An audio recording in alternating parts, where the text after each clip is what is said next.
فاطمہ الزہرا رضی اللہ تعالیٰ عنہا کی قبر جنت البقیع میں ہے، بقیع غرقد میں،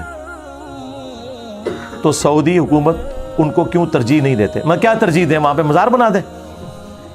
یعنی نبی علیہ السلام کی 3 بیٹیاں اور بھی دفن ہیں، ان کے مزار بنائیں جو نبی علیہ السلام نے خود نہیں بنائے تھے، یہ کام کریں۔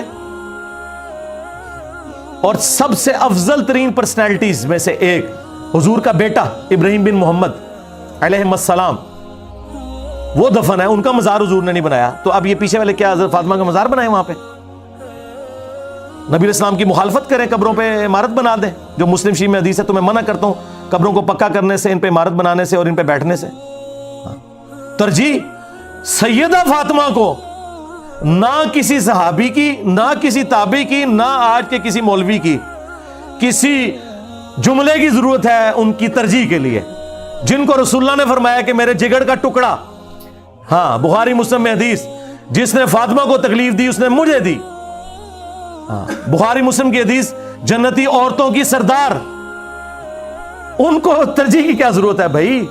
وہ تو بقیع غرقد میں دفن شدہ لوگوں میں میرے نزدیک سب سے افضل ترین پرسنالٹی ہیں، ہاں ان سے افضل کوئی نہیں وہاں پہ دفن۔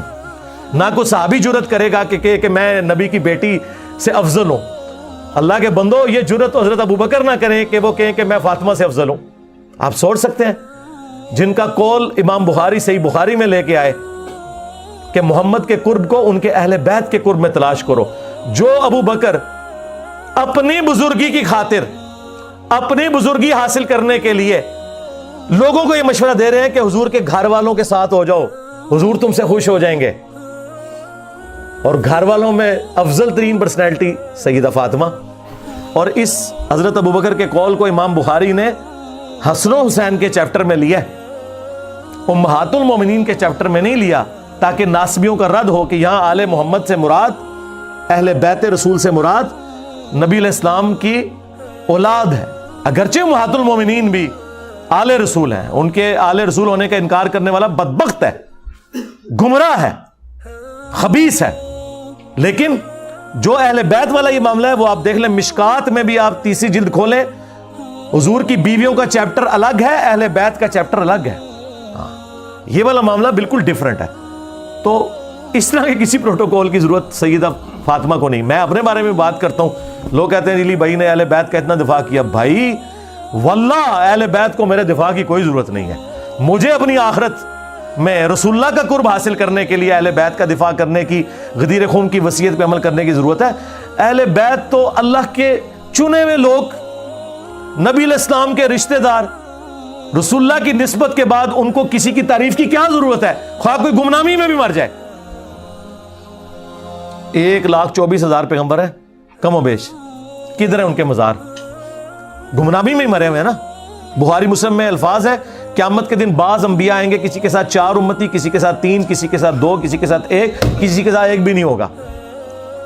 ایک بندہ ایمان نہ لایا ہو تو وہ تو قیامت کے دن ڈرے گا کہ اللہ مجھ سے پوچھ لے کہ تو نے اتنی محنت کی، ایک بندہ تے لے آندا نہیں، اللہ پوچھے گا۔ اللہ نے تو ہمارے نبی کو کہا، اے نبی آپ سے ہم اہل جہنم کے بارے میں نہیں پوچھیں گے کہ لوگ جہنم میں کیوں چلے گئے، تمہاری ڈیوٹی لگائی تھی۔ حضور کی ڈیوٹی یہ نہیں لگی ہوئی ہے کہ لوگوں کو جہنم سے زبردستی نکال کے جنت میں لے کے جانا، نہیں، لوگوں کو دعوت دے کر جہنم سے بچا کر جنت کی طرف بلانا ہے، لے کے جانا کوئی ذمہ داری نہیں ہے۔ ہاں بخاری مسلم میں الفاظ ہیں کہ تمہاری مثال پتنگوں کی سی ہے کہ آگ پہ گرتے ہو اور میں تمہارے کمر بند سے پکڑ پکڑ کے تمہیں اس آگ سے بچاتا ہوں، بس دیٹس آل۔ کوئی زبردستی کسی کو ہدایت نہیں دے سکتا۔ تو یہ ہم اپنی آخرت کی فکر میں ہیں۔